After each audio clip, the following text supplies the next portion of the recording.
Hello, I'm Michael And I'm Jill. for Michael and Jill's Travel Adventures. Click below to subscribe to our channel.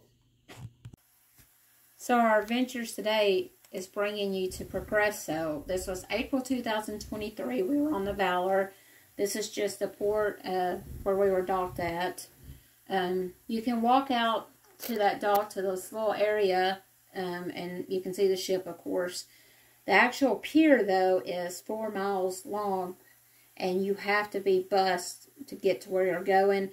Here, there's a bunch of shops and places to get food and drinks. If you don't want to go on an excursion, there's plenty right there to keep you busy. If you just want to hop off the ship and buy a few trinkets and stuff.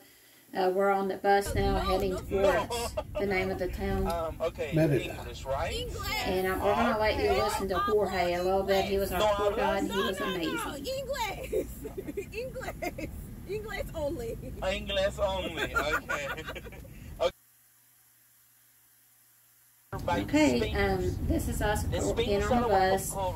And there's Jorge again. They saw everything. They saw nature. They saw animals. They saw everything. They say, what a beautiful place. On the first time, they thought that they keep in an island. They thought that they keep in a Europe. So one of the things you need to understand about Progreso, because it's not a huge stop for a lot of cruise ships.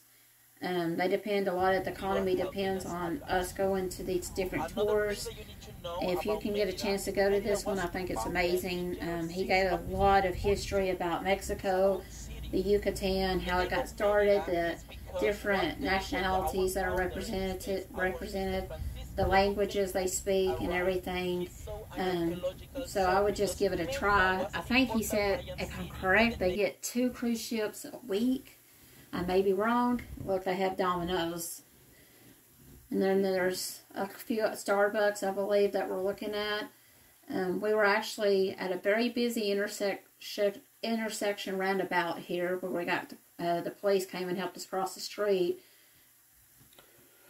This is basically in the middle of a roundabout, and he was telling us that this sculpture / runs thing took about 10 years to build, and they wanted to get it just right, but there are so many different aspects to it, so many different representations. When you start looking at it, every time you look at it, you can see deeper and deeper into it, different things that you missed just on the surface.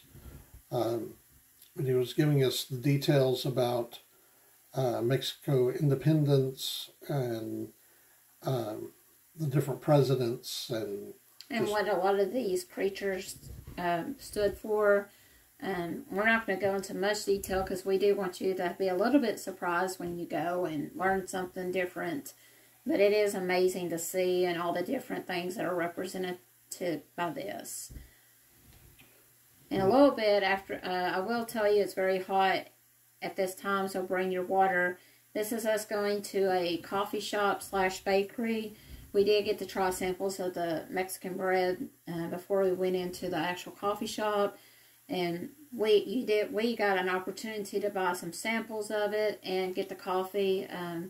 I was obsessed with the tile work while we were there. Michael was obsessed with the bathroom, as you saw in that earlier picture.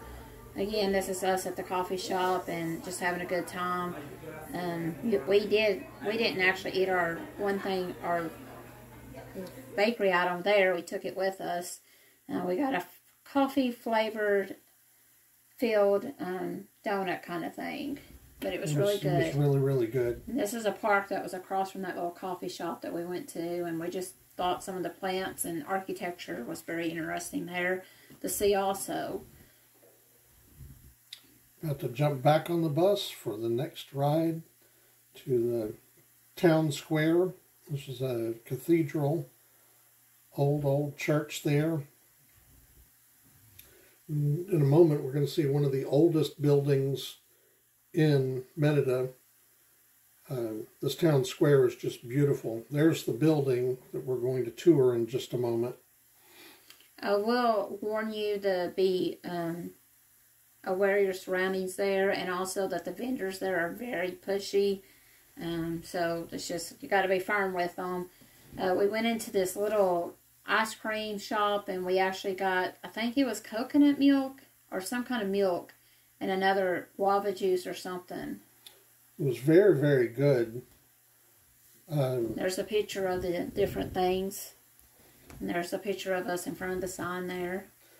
This is inside that old building. He was telling us that it is the oldest building in Merida, possibly. I can't remember if he was saying that it's one of the oldest buildings on the peninsula.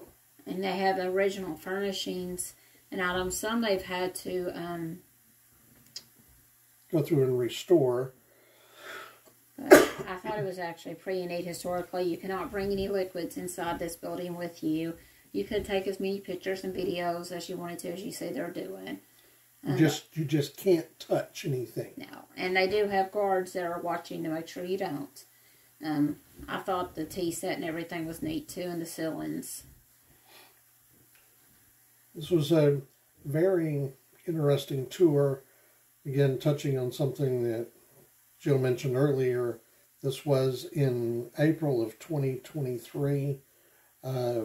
It got up to 99 the day that we were there. We were not expecting it to be that hot. And then he took us to a restaurant where we had margaritas and Mexican Cokes. And also they had authentic food. It was delicious. He does go into detail about the different sauces you see and how to eat the different food that you got. It was, like I said, very knowledgeable. That's a lot of food for what we paid for it. And this is us heading back home to our ship. Well, I'm Michael. And I'm Jill. Michael and Jill's Travel Adventures. See you next time. Bye.